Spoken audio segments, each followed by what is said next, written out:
Hello children of 11th class of the Ben Shipper School.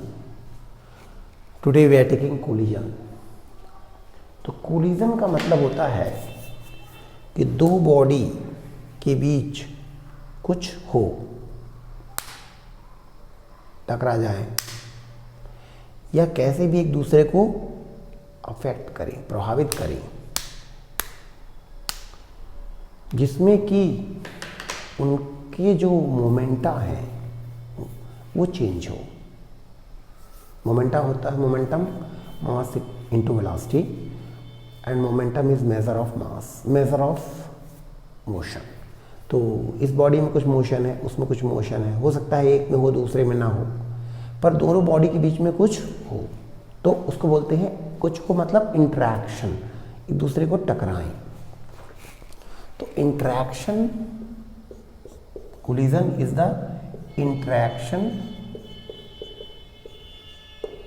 between two bodies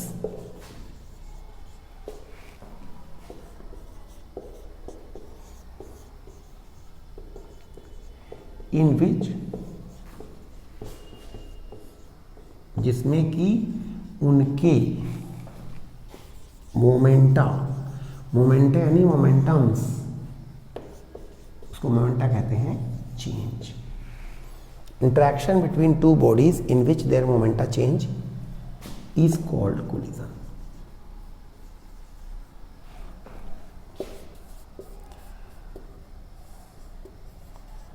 जैसे मान लीजिए कि एक गाड़ी जा रही है और दूसरी खड़ी गाड़ी से वो टकरा गई, तो इसके भी मोमेंटम में फर्क आएगा, उसके भी कुछ थोड़ा फर्क आएगा, तो इस तरह से मोमेंटा चेंज हो गए, यानी ये जो हुआ वो कोलिजन कहलाएगा। जैसे मान लीजिए एक प्रोटॉन जा रहा है और दूसरा प्रोटॉन आ रहा है। अब दोनों प्रोटॉन में पॉजिटिव चार्ज होता है, तो हो सकता है वो आकर के टकराएं ना, क्योंकि एक दूसरे के पॉजिटिव चार्ज के कारण वो आपस में दूर से ही लौट जाएं। अब कोई कहेगा कि अरे बच गए, टकराए नहीं, लेकिन ऐसा नहीं है। इसका मोमेंटम चेंज हुआ उसके कारण, उसका चेंज हुआ इसके कारण, यानी कोलिजन हो गया। यही संघट्ट यानी कोलिजन और टक्कर, इम्पैक्ट में अंतर है। टक्कर नहीं हुई लेकिन कोलिजन हुआ। इसे मैं आपसे कह रहा हूँ कि दोनों, इंटरेक्शन का मतलब है एक दूसरे को प्रभावित करना, जिसके कारण उनके मोमेंटम में चेंज आए, इसको अपन बोलते हैं कोलिजन।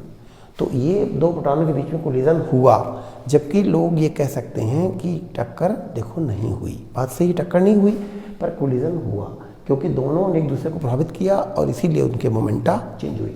अगर ये ना होता तो उसका मोमेंटम क्यों चेंज होता, और इसका, और वो ना होता इसका क्यों चेंज होता, ये अपना निकल जाता और वो भी निकल जाता, अकेले अकेले होते तो।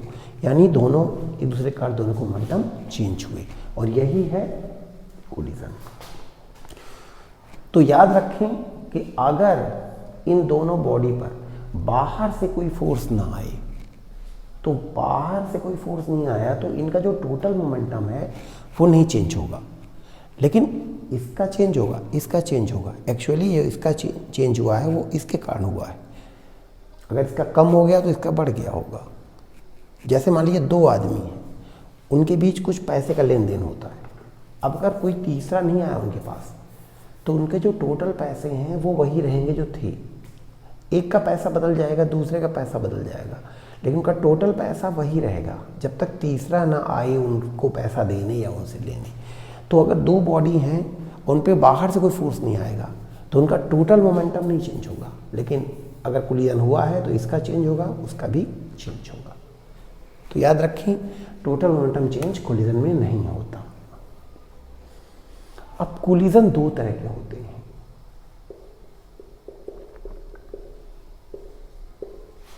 Elastic and inelastic. तो इलास्टिक कोलिजन वो होता है कि जिसमें टोटल काइनेटिक एनर्जी कांस्टेंट रहती है, और इनइलास्टिक वो है जिसमें टोटल काइनेटिक एनर्जी चेंज हो जाती है। दोनों में ही टोटल मोमेंटम तो कांस्टेंट रहता है, लेकिन इलास्टिक कोलिजन क्या है कि total kinetic energy is constant, total kinetic energy change नहीं होती। इसीलिए इस कोलिजन में कोई साउंड भी नहीं होता पैदा, कोई टूट फूट नहीं होती, कोई वियर एंड टियर नहीं होती, कोई रगड़ नहीं खाता, जैसे कि मॉलिक्यूल्स का कोलिजन होता है कि उसमें कहीं कुछ कोई नुकसान नहीं होता कि कोई टुकड़े में टूट जाए। तो अक्सर ये इलास्टिक कोलिजन इलास्टिक बॉडीज़ के बीच होता है जो बहुत ही ज़्यादा हार्ड होती हैं। इसमें साउंड भी पैदा नहीं होता, क्योंकि साउंड भी अगर पैदा होगा तो वो भी एक काइनेटिक एनर्जी निकल गई साउंड के रूप में, तो टोटल काइनेटिक एनर्जी फिर कम हो जाएगी। ठीक है। और इन इलास्टिक कोलिजन क्या है, इसमें टोटल काइनेटिक एनर्जी चेंज होती है, चाहे बढ़ती है या घटती है। इन इलास्टिक कोलिजन क्या है, total kinetic energy is changed. एक चीज मैं आपको बता दूं कि काइनेटिक एनर्जी क्या होती है। थोड़ा सा एक चर्चा बाकी रह गई थी, मैंने आपको पोटेंशियल एनर्जी बताया था, काइनेटिक को भी बता देता हूँ। वैसे आप क्लास 9th में ही पढ़ चुके हैं। काइनेटिक एनर्जी क्या है, energy present in the body due to motion. कोई बॉडी में मोशन के कारण जो एनर्जी होती है। आइए थोड़ा काइनेटिक एनर्जी की बात कर लें।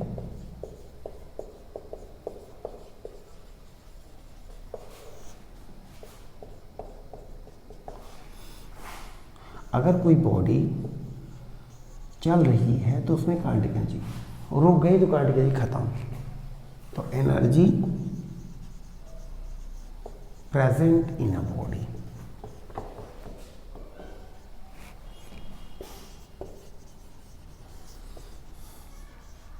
ड्यू टू मोशन, मोशन के कारण किसी बॉडी में जो एनर्जी होती है, उसका फार्मूला होता है kinetic energy equal to mv² upon 2। Vector form में कहें तो mv vector dot v vector upon 2। ये डॉट प्रोडक्ट होने के कारण ये स्केलर हो जाता है, क्योंकि वेलोसिटी वेक्टर है, ये वेक्टर है, लेकिन डॉट प्रोडक्ट हो जाने से vv cos 0 यानी v² हो जाता है। तो एक और कई बार फार्मूला आता है, the relationship between velocity and the momentum and kinetic energy. तो काइनेटिक एनर्जी को अगर मैं k कहूँ तो वो होता है mv²/2, और मोमेंटम को p कहूँ तो होता है mv। तो यहाँ से हम v निकाल सकते हैं, तो v होता है p/m, और उसे यहाँ रख देंगे तो काइनेटिक एनर्जी आ जाएगी mp²/m²। ये कट जाएगा तो ये हो जाएगा p²/2m। तो इस फार्मूले को बोलते हैं relationship between kinetic energy and momentum and kinetic energy. ठीक है। तो इस तरह के सवाल आप कर सकते हैं।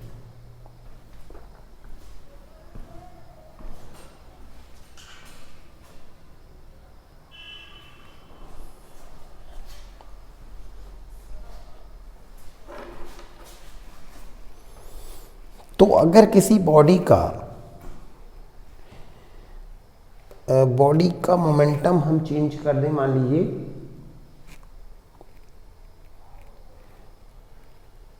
1.5%, तो उसकी काइनेटिक एनर्जी कितने परसेंट चेंज हो जाएगी? यही आज का प्रारंभ क्वेश्चन है। आप कैलकुलेट कर लीजिएगा। तो उसके ऑप्शन है, पहला, so if momentum of a body change by 1.5%, then what is corresponding change in kinetic energy. तो पहला ऑप्शन है कि 2.25%, दूसरा ऑप्शन है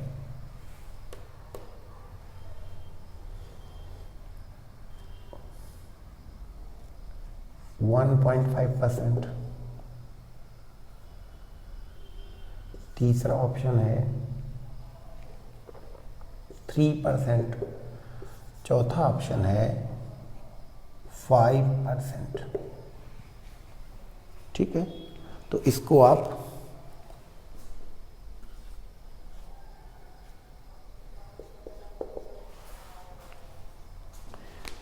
आंसर करिएगा कैलकुलेट करके।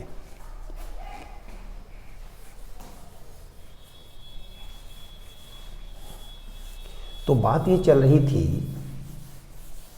कि कोलिजन दो तरह के होते हैं, इलास्टिक और इन इलास्टिक कोलिजन वो होते हैं जिसमें टोटल कांटे की एनर्जी या तो बढ़ जाती है या घट जाती है। इसमें कुछ ना कुछ टूट फूट होती है।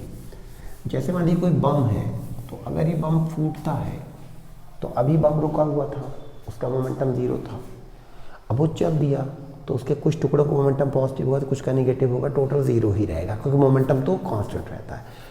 लेकिन जो इधर चल दिया उधर चल दिया तो कांटे की एनर्जी तो पॉजिटिव ही होती है, v का स्क्वायर है तो कांटे की एनर्जी नेगेटिव नहीं होती। तो अगर इसमें कांटे की एनर्जी आ गई 50, उसमें आ गई 100, तो टोटल कांटे की एनर्जी 150 हो गई। और पहले तो 0 थी तो कहाँ से, तो यानी ये जो बम फूटा ये एक तरह से कोलिजन का ही केस है कि बम के कुछ अंदर के पार्टिकल्स एक दूसरे से कुछ किए होंगे तो वो कोलिजन हो गया, तो टकरा के अलग अलग हो गए जो पहले साथ में थे। तो इस बम वगैरह फूटने को कोलिजन में ही स्टडी करते हैं। तो अब देखिए इसमें कांटे की एनर्जी बढ़ गई, जब गाड़ी टकराती हैं तो टकराने के बाद कुछ धीमी हो जाती हैं तो वो कांटे की एनर्जी कम होने का केस। तो डिफरेंस कहाँ गया, वो टूट फूट जो हुई, टूटने में एनर्जी कम आ गई। तो इस तरह से अगर टूट फूट होती है तो वो इन इलास्टिक कोलिजन का मामला है जो इन इलास्टिक बॉडीज के बीच में होती है। तो elastic collision occurs between elastic bodies and in elastic collision occurs between in elastic bodies. Elastic माने मुलायम, बहुत कठोर नहीं है। इलास्टिक बॉडी मतलब काफ़ी कठोर बॉडी। ये इलास्टिसिटी के चैप्टर में आप पढ़ेंगे बात कि दुनिया की सबसे इलास्टिक चीज़ वो है जो सबसे कठोर है, डायमंड। और सबसे कम इलास्टिक जैसे कीचड़ वगैरह। तो अब लेते हैं depending on direction of motion again the collision is of 3 types. तो कोलिजन 2 तरह का होता है depending on the kinetic energy, और कोलिजन 3 टाइप्स का होता है depending on the direction of collision. तो collision is of 3 types.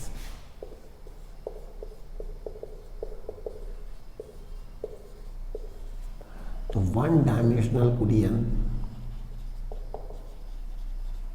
2 dimensional collision and 3 dimensional collision. तो 1 डायमेंशनल कोलिजन का मतलब है कि जिसमें इन which the velocities before and after collision are along 1 line. जैसे 2 बॉडी आई, ये टकराई, एक लाइन में है और टकराने के बाद भी वो लाइन में ही चली गई, चाहे ऐसा हुआ एक लाइन में ही। तो velocities before and after collision are along same line, तो हो गया 1 डायमेंशनल कोलिजन। 2 डायमेंशनल कोलिजन क्या है कि दे आर इन 1 प्लेन। जैसे जमीन पर 2 बॉडी जा रही थी, टकराने के बाद भी जमीन पर ही रही लेकिन दूसरी डायरेक्शन में चली गई, तो 2 डायमेंशनल हो गया। 2 डायमेंशनल का मतलब एक प्लेन में रहे, और 3 डायमेंशनल का मतलब है कि वो टकराने के बाद प्लेन भी छोड़ दे। मतलब मान लीजिए ज़मीन पर कोलिजन हुआ तो कोलिजन के बाद ज़मीन के ऊपर कोई चली जाए या नीचे चली जाए, तो 3 dimensional collision. Velocities before and after collision are present in 3 dimensional space. जैसे ऐसे आई ऐसे चली गई, ये 3 डायमेंशनल कोलिजन हो गया। तो अब इसमें सबसे इम्पॉर्टेंट केस है कि 1 डायमेंशनल कोलिजन, और वो भी इलास्टिक। तो 1 डायमेंशनल इलास्टिक कोलिजन की फार्मूले निकालना ये सबसे इम्पॉर्टेंट है, और ये आपके कोर्स की सबसे इम्पॉर्टेंट चीज़ है। 1 डायमेंशनल इलास्टिक कोलिजन, इसमें जो वेलोसिटीज़ होती हैं टक्कर के पहले, वो जैसे मान लीजिए इधर जा रहा है, ये इधर जा रहा है, अब ये थोड़ा धीमे जा रहा होगा, तेज जा रहा होगा, तो ये टक्कर होगी। तो ये टक्कर के पहले का फोटो है, बिफोर कोलिजन। अब टक्कर हुई, ये टक्कर के दौरान का फोटो है, और फिर ये टक्कर के बाद का फोटो है।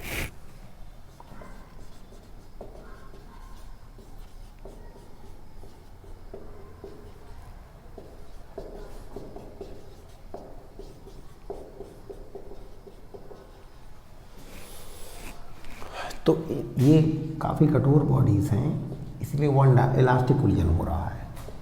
ये टूटे फूटेंगे नहीं, इनके मासेस वही रहेंगे। टक्कर के पहले इनकी वेलोसिटीज थी u1 u2, टक्कर के बाद हो गई v1 v2। इसको हेड ऑन कोलिजन भी कहते हैं, आमने सामने का कोलिजन। तो आप देखिए velocities before collision are in this line and after collision also are in this line. Line उधर उधर जा सकती हैं, एक लाइन का मतलब है कि लाइन पे आप या तो उधर जाइए या इधर जाइए, लेकिन लाइन मत छोड़िए, इसलिए वन डायमेंशनल है। इलास्टिक कोलिजन इसलिए है कि हम मानेंगे कि इनकी कांटिक एनर्जी जो इसकी थी जो इसकी थी दोनों को जोड़ दें तो वही इसकी प्लस इसकी भी होगी, यानी kinetic energy has not altered, it has neither decreased nor increased. तो कांटिक एनर्जी ना तो बढ़ी है टोटल और ना घटी है। हो सकता है इसकी पहले के मुकाबले अब बढ़ गई हो तो इसकी घट गई होगी, लेकिन टोटल कांटिक एनर्जी चेंज नहीं हुई है।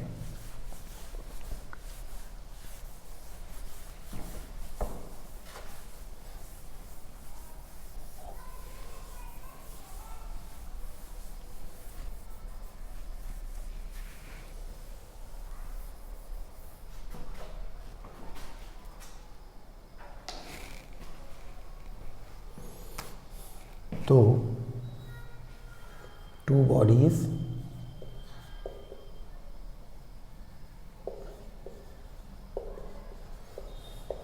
Are performing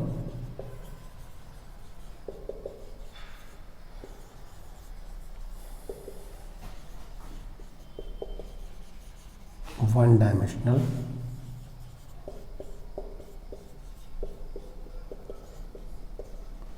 elastic collision. तो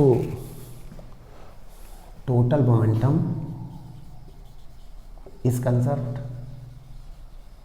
ये मान लेते हैं कि बाहर से कोई फोर्स नहीं आया, इन्होंने ही एक दूसरे को फोर्स लगाया, टकराई और नई हालत में चली गई और बाहर से कोई फोर्स नहीं आया, तो टोटल मोमेंटम इज कंजर्व्ड। यानी जो मोमेंटम इसका था m1v1 m1u1 plus m2u2, its momentum was m1u1, its was m2u2, दोनों को जोड़ दिया, total momentum flow collision is equal to total momentum after collision. तो m1v1 प्लस m2v2, तो ये हमारा पहला इक्वेशन हो गया। इसमें ये जरूर है, आप सोच रहे होंगे कि ये इस डायरेक्शन में ये उस डायरेक्शन में है, तो इसको अपन पॉजिटिव लेते हैं तो उसको निगेटिव लेना पड़ेगा, या अगर इसको पॉजिटिव लिया तो ये भी पॉजिटिव होगा और ये निगेटिव होगा। लेकिन हम ऐसे केसेस भी पाएंगे जिसमें कि ये बॉडी उधर चली जाएगी, ये इधर चली जाएगी, ये भी, या ऐसे केसेस भी पाएंगे कि ये दोनों ऐसे नहीं थी बल्कि ऐसे थी, मतलब अभी तो ऐसे थी लेकिन फिर ऐसे वाले केसेस। तो डायरेक्शन को हम नहीं ले रहे हैं प्लस माइनस, जिससे हम चाहते हैं हमारे फार्मूले सभी वन डायमेंशनल इलास्टिक कोलिजन में काम आए, इस केस के लिए भी, इस केस के लिए भी और इस केस के लिए भी। तो जनरल फार्मूला ले रहे हैं, तो इसको इधर लाते हैं, m1u1 minus m1v1 is equal to m2v2 minus m2u2। तो ये m1 कॉमन आ गया, u1 माइनस v1, और m2 कॉमन आ गया, v2 माइनस u2। ये हमारा second equation.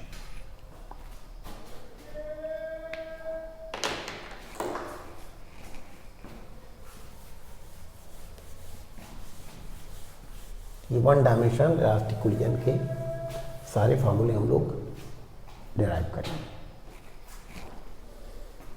Since collision is elastic, so total kinetic energy is also conserved. So total kinetic energy is conserved. तो इसकी kinetic energy m1u1 square upon 2 plus इसकी kinetic energy m2u2 square upon 2 is equal to m1v1 square upon 2 plus m2v2 square upon 2। ठीक है। तो इसको solve करने के लिए मान लेते हैं पूरे इक्वेशन को 2 से मल्टीप्लाई कर देते हैं।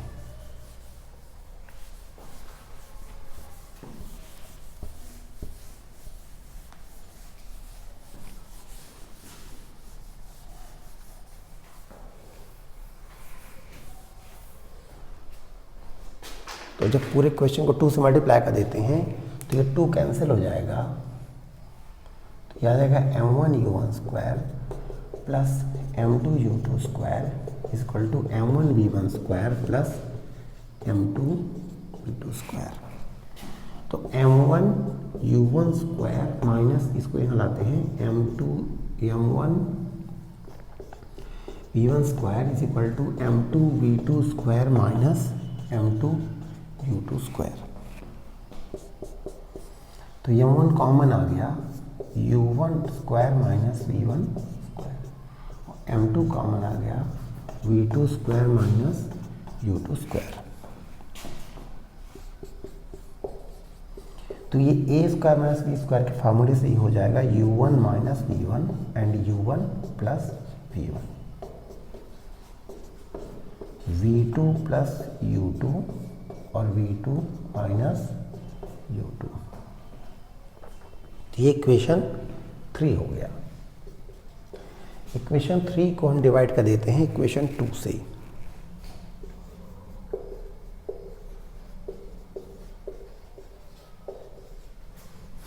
तो डिवाइड करने में क्या करें, LHS divided by LHS and RHS divide by RHS। तो इसमें डिवाइड करेंगे इसको, तो देखिए m1 u1 minus v1 cut जाएगा और आ जाएगा u1 प्लस v1, और उधर इसमें ये डिवाइड होगा तो क्या आएगा, तो v2 प्लस u2। इसमें आ जाएगा u1 minus u2 is equal to v2 minus v1। ठीक है।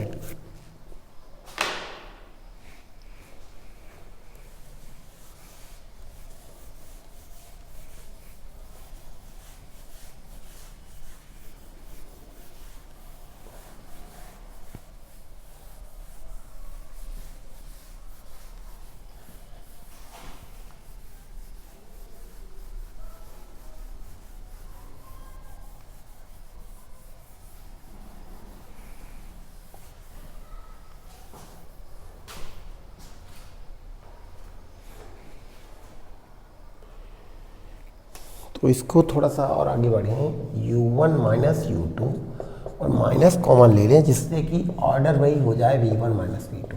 जैसे यहाँ u1 माइनस u2 है वैसे वहाँ v1 माइनस v2 हो जाए और एक माइनस आ जाए। अब u1 माइनस u2 क्या है, u1 पहले बॉडी की वेलोसिटी है और u2 दूसरे की है। तो ये वेलोसिटी घटाते हैं तो आती है रिलेटिव वेलोसिटी, और टक्कर के बाद v1 इसकी है और v2 इसकी है। तो relative velocity of first body with respect to second body, और ये भी relative velocity of first body with respect to second body. ये है बिफोर कोलिजन, वो है आफ्टर कोलिजन। तो आप ये कह सकते हैं कि relative velocity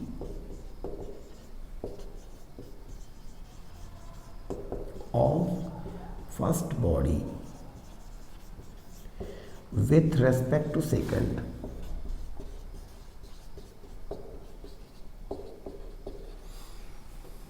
before collision।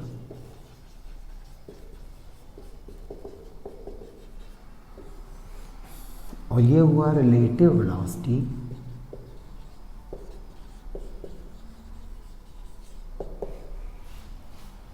Of first body respect to second body after collision.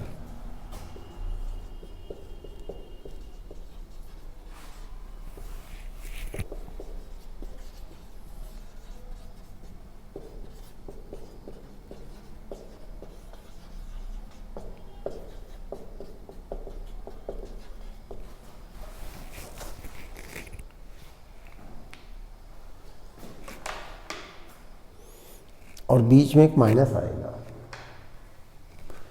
Velocity of first body second body after collision is equal to minus of relative velocity of first body second body after collision. यानी relative velocity of first body with respect to second body before collision is equal to minus of relative velocity of first body second body after collision. ठीक है, तो इसके आगे की चर्चा फिर अगले लेक्चर में करेंगे। So thank you very much for watching.